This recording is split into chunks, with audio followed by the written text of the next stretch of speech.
Ryan Reynolds here from Mint Mobile. With the price of just about everything going up during inflation, we thought we'd bring our prices down.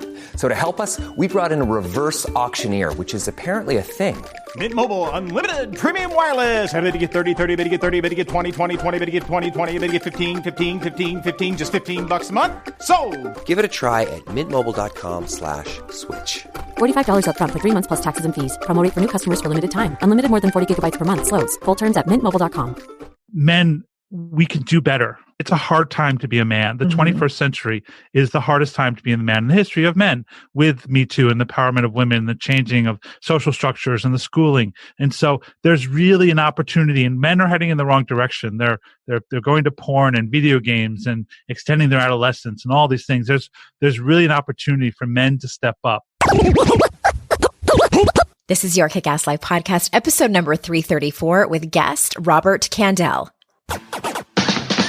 This is the Your Kick-Ass Life podcast with Andrea Owen, a no BS guide to self-help and badassery. Because ladies, let's face it, life's too short for it to not kick ass. And here's your host, the girl who serves it up straight with a side of crazy, Andrea Owen. Hey there, ass kickers. Welcome to another episode of the podcast. I am so glad that you are here. Today, I have an interesting guest for you. Robert approached us to be on the podcast, and at first I was like, what? I don't know what this means. Your book is called UnHidden. But the more I looked into it and was reading excerpts from his book, I was like, oh my gosh, I have to have you on. So his book is called UnHidden. Book for men and those confused by them. And I know that the vast majority of you are women, but also, you know, we all have men in our lives that we love. So I figured that Robert would be a great guest over here. And I was not disappointed. You are going to love this conversation that I had with him, that I actually, sadly, had to record twice. I think I might have mentioned on a previous episode, I had a run-in with some recording software that we tried to switch to that ended up being a massive #fail. And the original episode that I had with him was lost. And so he was gracious enough to come back and record with me. And maybe it was meant to be that this second conversation was actually the better one. But before I tell you a little bit about Robert, I need your stories. You know, in How to Stop Feeling Like Shit, if you read that book or listened to it, or really most self-help books, not just mine, you read stories and anecdotes and examples from real people. All of the stories in How to Stop Feeling Like Shit were either from clients or women in my programs, or just sometimes from Your Kick-Ass Life community members. And I am writing my third book, and I am at the point where I'm coming to parts of the chapters where I need examples. I need real life examples from you, the readers. So if you head on over to my website, yourkickasslife.com/story, I'm going to be a little more organized about collecting them as I have been previously. I would love if you would head over there. There are about 3 or 4 different questions on different topics that I would love your stories. You don't have to answer all of the questions. If there's one that jumps out at you and you're like, oh my gosh, that's totally me, then just answer the one. All of the guidelines and what we need are there on that page. And if you are listening to this episode several months from now, for when it first came out, and you don't see any questions there, that just means that I have fulfilled everything that I need for that particular topic, and I don't need any stories right now. So thank you so much. Thank you so much for taking the time to send us your stories. I cannot wait to read, and I cannot thank you enough, because this is invaluable. This is important to the book, for people to be able to see themselves in your stories. Because if it was all just my stories, it wouldn't really be a self-help book. It would be a memoir. So thank you, thank you, thank you. Again, yourkickasslife.com/story. And again, thank you. All All right, let's get over to this conversation. Let me tell you a little bit about our guest today. Robert Kandell, known as the Modern Mantor, is an interpersonal communications and relationship expert, speaker, podcaster, and author. His focus lies in navigating and educating the public around the modern man and his many nuances in the modern era. Kandell is the host of a podcast called Tough Love, your pragmatic guide to relationships, sex, and purpose in the 21st century, and an author of Amazon #1 bestseller, Unhidden, a book for men and those confused by them. So without further ado, here is Robert. Robert, thank you for coming on the show. My pleasure. I am so happy to have you because I know that your book is called Unhidden, a book for men and those confused by him, but I do have some male listeners, and I have a lot of women listeners who love the men in their life. And that's why I knew I had to have you on and to talk about these things that are so important. So I want to just jump into, let's talk about hiding. And that's obviously the title of your book. So tell us, where do men tend to hide and why? They tend to hide many, many places where they fear rejection, loss of position in the imaginary hierarchy, looking bad, and having to face their own inefficiencies and inabilities. So lots of places. Yeah, it sounds like being human, but I imagine that hiding is a human thing that we do, but it definitely has its nuances within genders. Is that fair to say? Definitely. I mean, what men care about versus what women care about is significantly different. And I think the main reason men hide is that they were not taught anything differently. They were taught things like no retreat, no surrender, no death before dishonor. I mean, just the ethos of the maleness. It's just we're just taught to not show weakness, to grin and bear it, to, I don't know if I can say this, but don't be a pussy, don't be a baby, don't connect to anything feminine because that's weak. Instead, be a strong model boy or you'll pay the consequences. Yeah, and the consequences. I think I imagine that the consequences seem like our old lizard brain might tell men that the consequences are death, right? Like to be rejected from the group. Well, yes. I mean, not literal death. I mean, for some, yes, but it might feel like being rejected might mean the demise of your life. Let me tell you about this theory. Okay. I learned this from NLP Marin. A guy named Carl likes to talk about this. He says there's two types of the brain. There's the animal brain and the human brain. The animal brain is comprised of the reptilian brain, the lizard brain, the part that handles our respiration, the fight or flight. And then there's also the limbic system, which is sort of autonomic and we're not as connected. And then there's the other part of the brain, which is the prefrontal cortex and the cortex. The lizard brain believes whatever they survive is good. The human brain, which has rational and cognitive thought, doesn't have the same opinion. So as a child, if you survive, let's say, child abuse, your lizard brain thinks that child abuse is good because you survived it. Interesting. So it's a completely subconscious belief. Right. The human brain's like, I never want to do that again. Right. And so the different parts of our brain are in conflict with each other. The lizard brain saying, let's attract abuse because it's good. The human brain's like, I never want to do that again. And so that's why you see so many people who don't do the work, who don't look internally, are redoing all the habits they learned from 0 in the womb to 8, or we can even go into the ancestral. So boys who are shown the improprieties of their fathers and grandfathers, the way they taught women, treated women, the way they treated themselves, they're thinking, oh, I need to do the same thing because it's a good thing because I survived it. That's fascinating. It sounds like, that's why we hear things like, I don't know why I keep repeating these same behaviors when I know that they're not serving me, or they're killing my relationships, or they're getting me in trouble and jail. And yes. Okay. That reminds me a little bit of, and this might be off the record, but are you familiar with, is it Harv Hendricks who Harville wrote? Hendricks, yeah. Yes. Getting the Love You Want, and his imago theory. Of course. So it's along the same lines, it sounds like? Yes. His theory is basically in your adult relationships, you try to heal the wounds of your past. Yeah. Through our partners. Right. We use our partners to heal those childhood wounds. So if you look at your partner, you're like, I wonder, why did I How pick did this I end person? up marrying my mother or my father? Exactly. Right. Exactly. Yeah. Yes. Raise his hand. Okay. Yeah. I just thank you for sharing that. I love brain science, and it's so fascinating to me as to why we do the things that we do, so we can connect the dots, so we can heal from them. Right.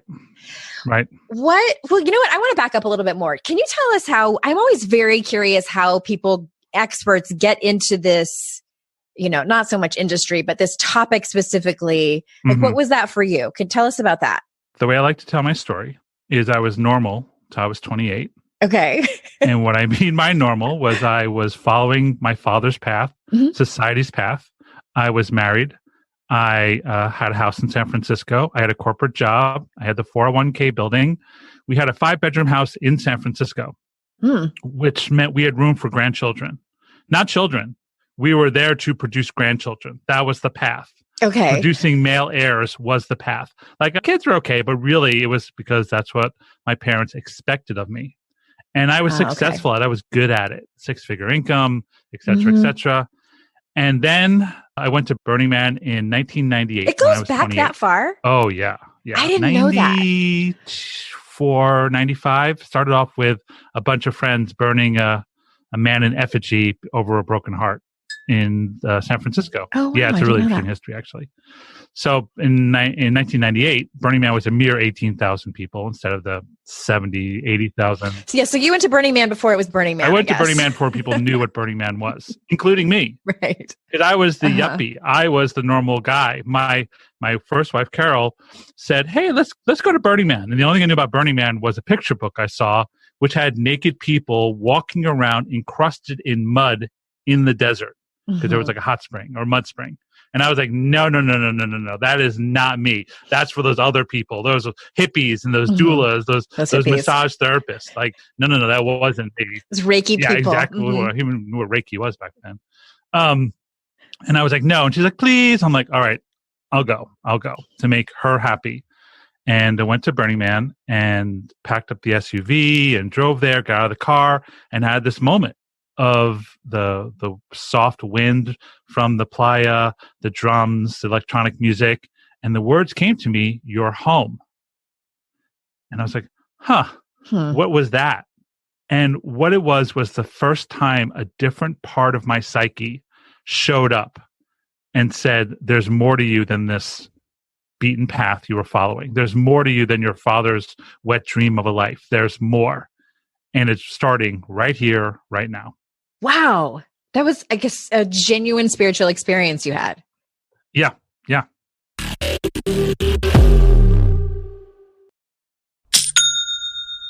Shopify's already taken the cash register online, helping millions sell billions around the world. But did you know that Shopify can do the same thing at your retail store? Give your point of sale system a serious upgrade with Shopify. With Shopify, you get a powerhouse selling partner that effortlessly unites your in-person and online sales into one source of truth. Track every sale across your business in one place and know exactly what's in stock. Connect with customers inline and online. Shopify helps you drive store traffic with plug-and-play tools built for marketing campaigns from TikTok to Instagram and beyond.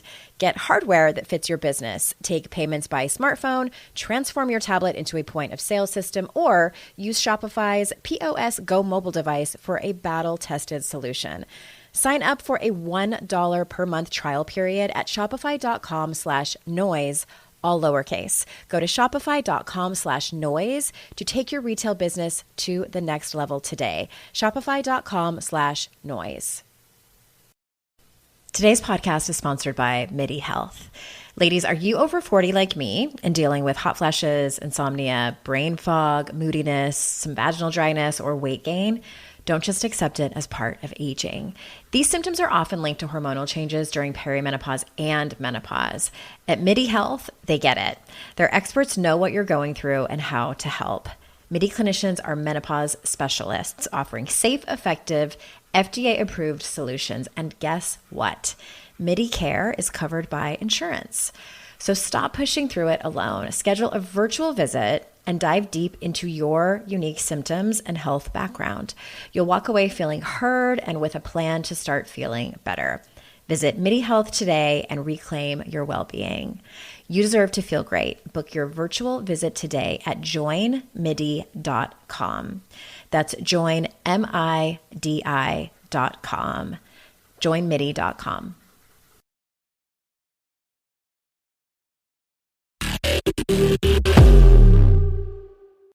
So when you were there, did you just become more open to what was there to teach you? Slowly.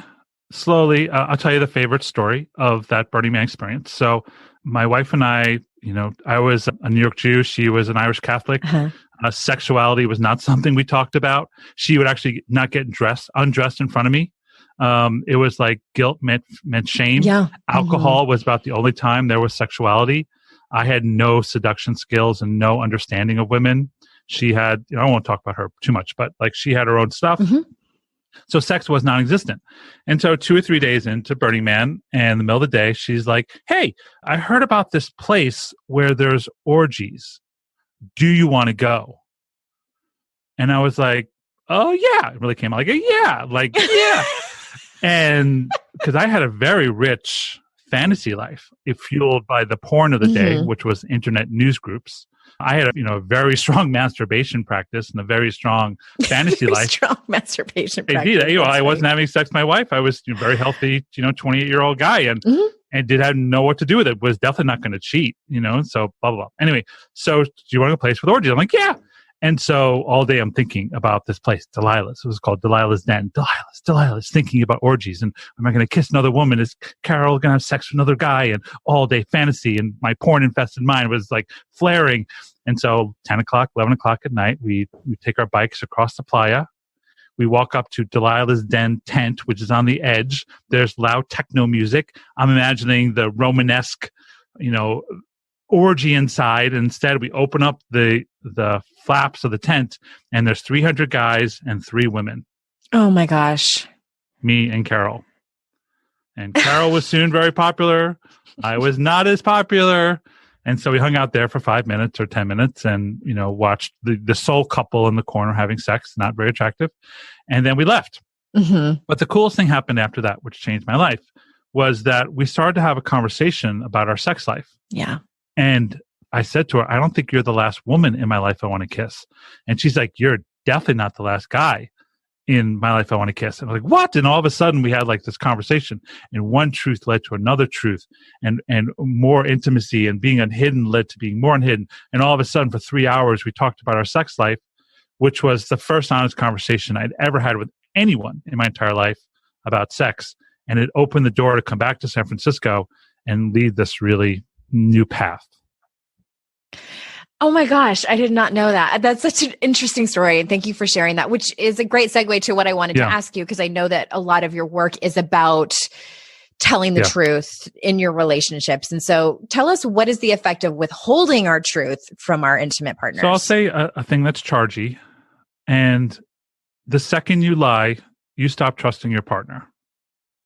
The second you withhold, you create distance between you and the person you say you want to be intimate with, which leads to, by my definition, these are all my viewpoints, but my definition, if you're not revealing everything about your life, you're having some form of a mediocre relationship. I know you said it's chargy, and I want to just say from personal experience, I 100% agree with you. And I've been married for 11 years, and it's been a process of like peeling back the layers with each other. And I too won't say anything about him, but for me, it was a realization, because I've always really just been proud of myself and considered myself a truth teller and tell all my stories here on the podcast to thousands of people every week. But in my marriage, I realized just within the last handful of years, like, oh, there's parts of me that I have held back from him. And, marriage counseling has helped us tremendously, and getting my own, having my own therapist and coach to really uncover why, which goes again back to that primal part, what you were talking about just a few minutes ago. And it's been enormously liberating and scary, I will say that. But just to sort of solidify what you were saying is that it's brought us so much closer, and it hasn't come without its fair share of fear, but I highly recommend it, I guess is what I'm getting at. Yeah. Yeah. Well, here's the funny part. Society educates you and your partner and everyone to be liars, to withhold. Like, it is part of the societal norm to be distant and withhold from your partner because he can't take it, she can't take it, the truth can't be told, these are the white lies, this is the compromises. Society shows us time and time again that it's beneficial to lie to your partner. And so you going against the grain to speak those truths is heroic and courageous and unusual. And you break a lot of contracts when you start telling the truth because like, no, I don't want to know that about you. I don't want to know about your sexual partners. I don't want to know that guy was a better sexual partner than me. I don't want to know you're fantasizing about the barista at Starbucks. I don't want to know about that. Don't tell me that. And so what you do is, okay, I won't tell you. And then all of a sudden you have a chasm between you and your partner. You're building the facade. And we have facades relating to facades, and we're calling it marriage or relationship. And if it works, I'm not saying it doesn't work. I'm just saying it's mediocre. And I'd say there's so much more if you're willing to go deeper and be more unhidden with your partner. Yes. And I would tag on to that and say, for me, it works until it doesn't. And then it gets to that point where, and I don't know if it's because I work in self-help where I feel like such a hypocrite. If I'm not, the way I look at it is, and maybe it's because I don't like the term liar, but I like half truths. I like that term a little bit better. But I think that we also carry these identities that we want to be seen as, right? And so, and I can't speak for my husband, but maybe I'm just, talking about, and please, audience, forgive me as I talk about heteronormative relationships, is the men are typically want to be seen as, like you were saying, like they don't have any flaws. And if they had childhood abuse, they just don't talk about it. They're over it. It's not affecting their relationship now. Who would think that? No. And for women, never, we don't want to be seen as needy or having issues or being damaged, et cetera, et cetera, et cetera. It was hugely helpful. Or having an appetite. Oh, right. Or for, oh God, don't get me started on the mixed messages we get as young women. Don't act like you want or like sex, but your body and your appearance are the most valuable thing about you. So you need that to get, it's kind of peeling those layers back and just talking about it. And well, let me ask you that. So what is one way for men and women to have better communication? The first thing I want to say before I say that is I do my half-truths and don't tell the truth to a lot of people in my life. I'm not saying you have to be walking around like an open book. In fact, I deliberately lie to a lot of people. And it's the people I choose I want to be intimate with, which is a small number. It's like a dozen. It's not, I know thousands of people. I've known thousands of people. And really is a dozen people in my life where I'm choosing to build a practice. This is the answer to your question. A practice of telling the truth, of revealing, of building containers, of building agreements. Just like you have a practice to learn to play the piano, to hit the fastball, to paint, to sing. It's the same thing with communication. And all of us are trained to be mediocre communicators, right? Every single person in society is trained to lie, withhold, and these half-truths. I'm just saying, if you want to be intimate with one person, 2 people, 5 people, 100 people, you need to build a practice of revealing yourself if you want to be intimate with them. And the advantage of having a podcast as well is that I just put it out there and people who are interested contact me and I chat. My mom knows certainly a lot more about me from my podcast than if I didn't have my podcast, like sometimes to my detriment. You did what? You're thinking what? I'm like, okay, Mom, this is the reason. But the point is, like, it's a practice. You have to build a practice around it. I love that. I agree with you because I don't think it's healthy either to even just have so much compassion and empathy. That's a lot of energy to give out to all of the people. It's a select few people that we choose to build this and practice 100% because we don't always get it right. But I love that you mentioned that too. Like, what did you say? We're trained to be terrible communicators. I thought back at because I grew up in a house. I was blessed enough to grow up in a house where there was no outward arguing. My parents didn't yell at each other. I don't even think I ever heard my father raise his voice. My mom was another story. She's feisty, but that doesn't mean that, I still didn't learn anything. And I try to read about parenting and how to do better. And one of the helpful things that I read is that if you ever disagree in front of your children, have them see you work it out, like go full circle so they see how you actually talk it out. And maybe not that they see the full talk, but just that you come to some kind of make amends to each other and apologize if you need to, just to have a conclusion to it and things like that. And I was like, and like, look at what we see on TV. I got sucked into that Netflix special, that cheerleading Netflix, probably don't know about it, but they do like these little short personal story type of things. And there was one of the girls and her brother, and they were talking about how it was child abuse basically. And then now they're young adults and they're like, we just don't talk about it in our family anymore. And we've just all learned to live together and just not talk about it. And I'm like, that's America right there. And it's so incredibly sad. Yeah. Yeah. Because it's breaking the rules. It's breaking the family code or something. And while suffering, and guess what? That abuse will translate to their children and their children and their children, because that's what the unbroken cycle does.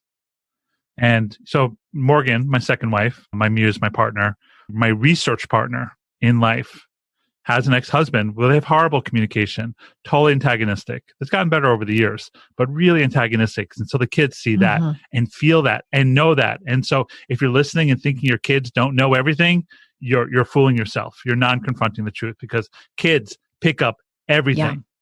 Yeah. And then Morgan comes home to me and we have our we call them heated discussions, which can get pretty heated, but we have our heated discussions and we just keep working on them. And sometimes that takes days. But we have a practice and agreement to stay in it until there's resolution. We have the agreement to, no matter what, to get to the flat. And we also have the agreement to listen first before speaking and validate the other person's experience. And so there are a lot of specific communication techniques in order to have a superior communication, but it all comes down to, I'm committed to being transparent, vulnerable, unhidden, real. So you can be that, and then your transparency begets more of my transparency, and we're in this upward cycle of actually knowing who we are. I love that. I call it the pause, because I think that it can be such a powerful tool when you're communicating really with anyone, not just your partners. But I think we just naturally want to defend ourselves automatically and let me tell you what I think. And we're thinking about it when the other person only gets two words out, and we're thinking about our response or our argument. And I have found that the pause has been helpful. So helpful, in fact, that there's been many moments where my husband's been talking to me about something that's bothering him. And when I do listen, I actually realize that he's right. And that I am upset about something that really has nothing to do with him, or I have acted from a place of fear, or have acted from a place that doesn't have anything to do with what we're arguing about. And I have had to take responsibility for that. I remember the first time that I did it, like the first time that I paused and said, "You're right, and I'm sorry." Like the look on his face, I will never forget it. I remember where I was standing, or where he was standing. He was so shocked and was not expecting it at all. You look for the cameras. Oh, totally. Like it was such a great moment too for our marriage, and also helped him see, for both of us. I mean, I don't want to take total responsibility for it, but just really that we can have a grown-up relationship and break the patterns of our parents.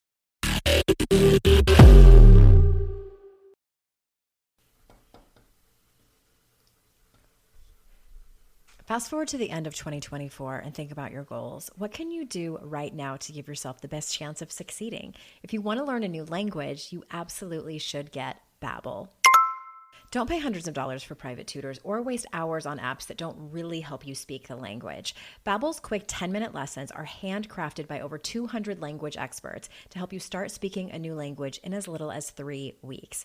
Babbel's designed by real people for real conversations. Studies from Yale, Michigan State University, and others continue to prove Babbel is better. One study found that using Babbel for 15 hours is equivalent to a full semester at college. Now it's so easy to speak simple conversation phrases phrases with the guy that takes care of my lawn without having to consult language apps.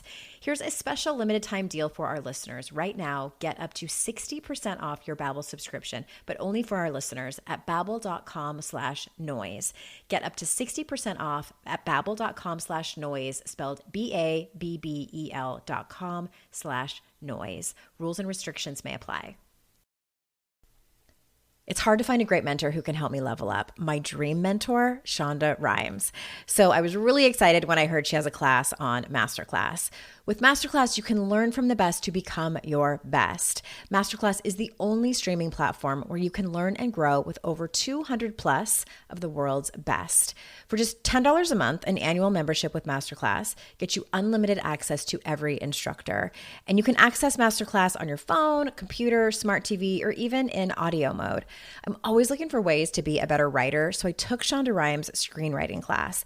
It helped me gain concrete technical advice, including structuring, the writing process, and with shows under her belt like Grey's Anatomy and Bridgerton, it was so helpful. Plus, every new membership comes with a 30-day money-back guarantee. Don't wait another moment to start your learning journey with Masterclass. Right now, our listeners get an additional 15% off any annual membership at masterclass.com/Andrea. That's 15% off at masterclass.com/Andrea. Masterclass.com/Andrea.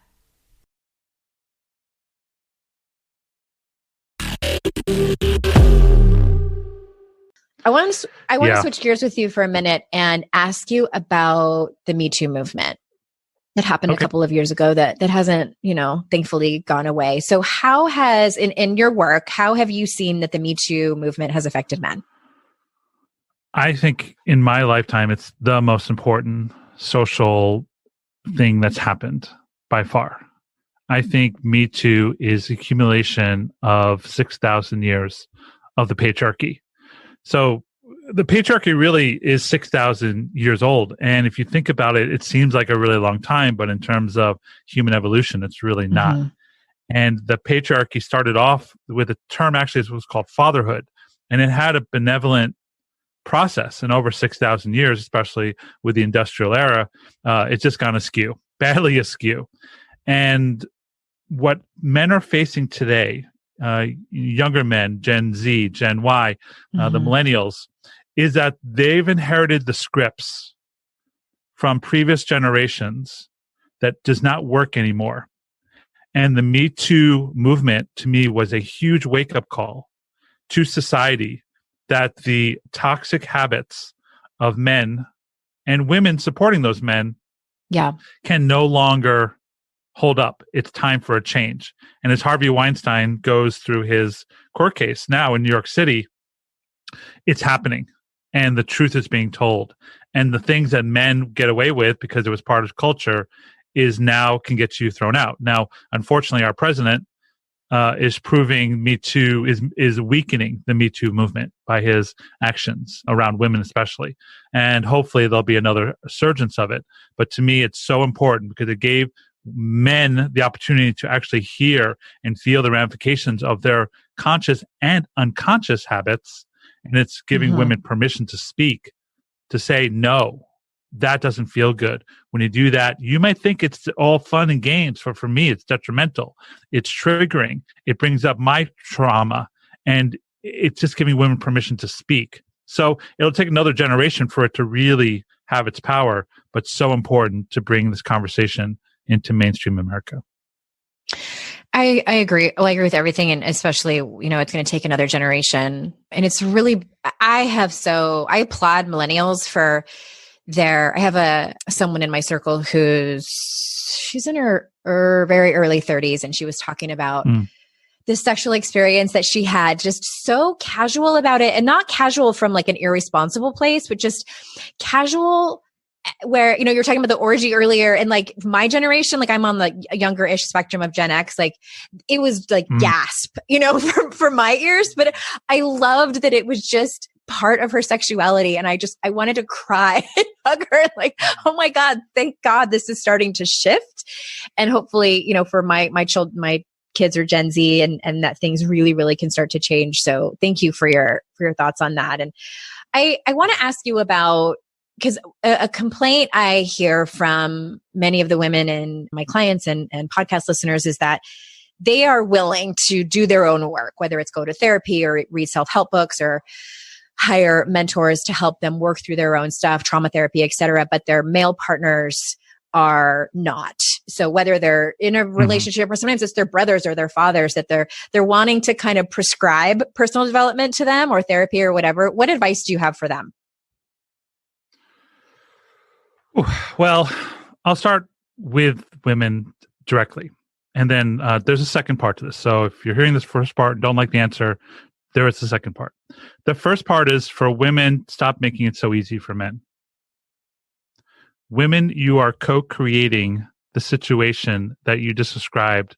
You're not holding your boundaries strong enough for men to actually feel motivated to get off their butts, stop watching sports and Netflix, and actually go see a coach. Give us an example.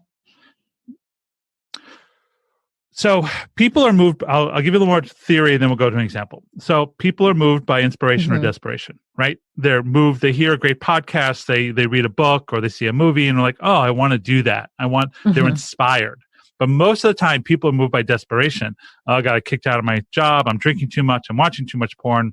A third amazing woman left me. My life sucks. That's when men tend to move. So what women do is they don't feel right about setting boundaries. Women don't know their bottom lines. And what they do is like they nag and they push and they needle, but then the guy doesn't change. And they're like, I'm just going to keep nagging and pushing and needling. And then the guy doesn't change. And women stay way past. And all men are like, well, she's just going to stay anyway. All I have to do is listen to her talk about it. All I got to listen to her talk, and then I'll say some platitudes and I'll make nice and I'll buy her something, whatever. And it'll ease over because it's a pain in the ass to change, and a lot of women are not in the economical situation to change, which is changing actually with this generation. But the point is, like, I get it. I'm not blaming women for this. But what my wife, Morgan, did to wake me up in time again is to say, with love, this is my bottom line. So I'll give an example by myself. When I met Morgan, I said, I'm a non-monogamous person. I've been practicing non-monogamy for 20 years. If you want monogamy, you might want to look elsewhere. Very clear in the first week of our dating. She's like, all right, I'll check it out. And then 6 months later, she's like, no, not working for me. And it was a lot more dramatic, but she was like, not working for me. I'm not going to stay in this relationship. I was like, well, what do you want? Do you want me to be monogamous? I'll do anything. Really. I was just like, I'll do anything. And then she came back and came with an agreement. And I was like, okay, I can do that. And her knowing her bottom lines and saying, my self-care is so important to me that even though I love you, even though you're the most amazing man I've ever been with, even though I feel you're my soulmate, I'm not going to put myself in a self-abuse pattern when you go off and sleep with other women. And I was like, all right, let's figure something out. And we figured something else out. And it hasn't been easy, but her setting that bottom line, that boundary, was a revelation for me because I saw that I was being a little bit lazy and a little bit haughty, a little bit arrogant. I had the opportunity, because she set the bottom line, to me to be, okay, let's figure this out together. I love that. Thank you for using yourself as a personal example. And I see a lot of myself in your example as well. And here's what I want to tag on with is that I think what a lot of people don't understand, and this was so helpful to me, is to understand the difference between a boundary and an ultimatum. So an ultimatum is when you have not told the person at a time, like they're based in poor boundaries. And it's like when you come to the relationship, you have not spoken about it before and said, if you do this one more time, I am leaving you. You'll give the example of relationships. A boundary is if you said, if you do this again, I don't see myself staying in this relationship. It's too painful for me. It's not blah, blah, blah, blah, blah. That's a boundary. And if your partner calls that an ultimatum, then your partner calls that an ultimatum. Really what it is, it's a boundary setting. And I think that, when this happened to me in my life, I said, I feel like it's going to be shitty if in 10 years I come to you and have never said anything before and said, I'm done because this is happening. It's like I'm giving us an opportunity to work on this and telling you exactly what I will and will not tolerate. And I expect my partner to do the same for me. 100%. Right. So the line Morgan says, and she has 2 daughters. I have 2 stepdaughters. Is what would I tell my daughters to do in this situation if they were feeling in a self-abusive relationship? I wasn't a bad person. Sure. I was very clear with who I was. We had a very open, honest. After 6 months, she's like, "This isn't working," and so this is what goes back to a woman's belief in how much she can have. A woman's belief in how much she has a right to, because women in our society are taught that they're lesser. And that we settle for crumbs. Mm-hmm. Right. And so the change of what MeToo is hopefully going to evoke, the mandatory thing for the evolution of our species is women to say, I deserve to be in a partner who's A, B, C, D, A, F, G, the whole alphabet up to 100, whatever that is. Be demanding, be hungry, be full in what your desire is. Because here's what I'm telling you as a man. The more you believe in yourself of what you want in your big appetite, the better man I'll become to match that, or I'll leave. Yeah. But wouldn't you want to be with a man who wants to be in the fullness of you? Now, the one caveat is if you demand this now, okay, that might be a bit overwhelming. But if you said, this is the kind of life I want to live, do you want to co-create this with me? Do you want to be my partner? Do you want to join this team expansion? And then if the guy's like, all right, I'm up for that game, let's work on it together, that could be the most fun game ever. So there's not like a now, it's more like, this is what I want. Do you want to play? Mm-hmm. I love that. This is what I want. Do you want to play? Is so much better. And I was in another relationship for 13 years. I was married before, and it was a lot of what you were describing about the not great, but both. And I own some of my own stuff, a lot of my own stuff in that too. And the way that I describe it is, and it was how he was raised. So it's not entirely his fault, but the way I describe it is he was doing his best to clip my wings.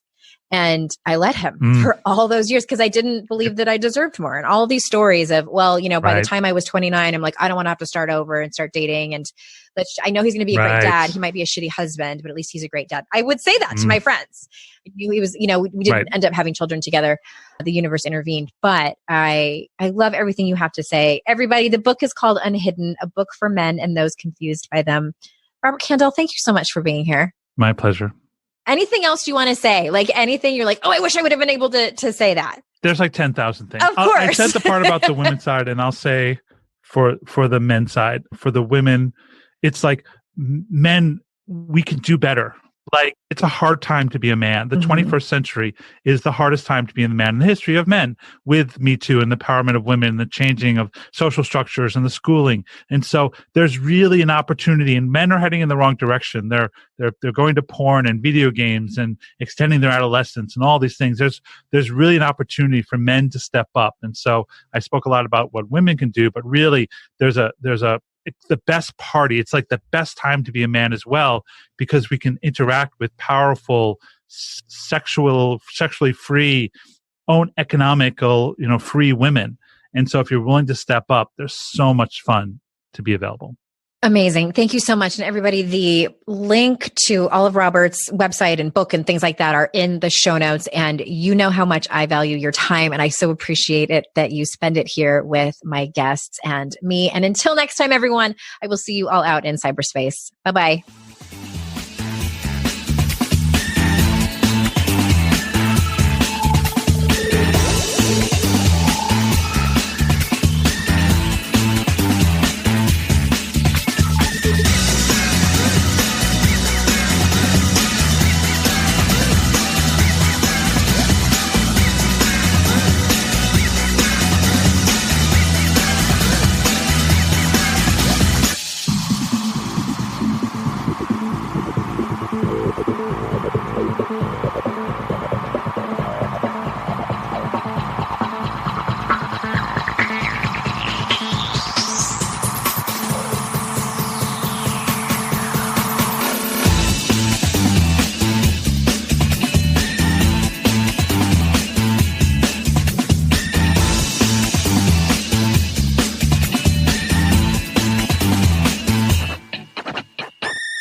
I'd like to introduce you to the Minimalist Moms podcast. It's hard enough being a mom, and the last thing you need is stress from too much stuff and an overcrowded schedule. For too long, I lived with the mindset that bigger was better, and the more I added to my life, instead of feeling better, I felt overwhelmed. It was time for a radical new mindset. Less is more. I'm not into extremes. I didn't throw everything away. My brand of minimalism is more about adding than subtracting. Get rid of the excess to make room for what you love. In other words, it's about living life with purpose. I hope you'll listen in, and my guest and myself can inspire you to think more and do with less. The Minimalist Moms podcast, available wherever you listen to podcasts.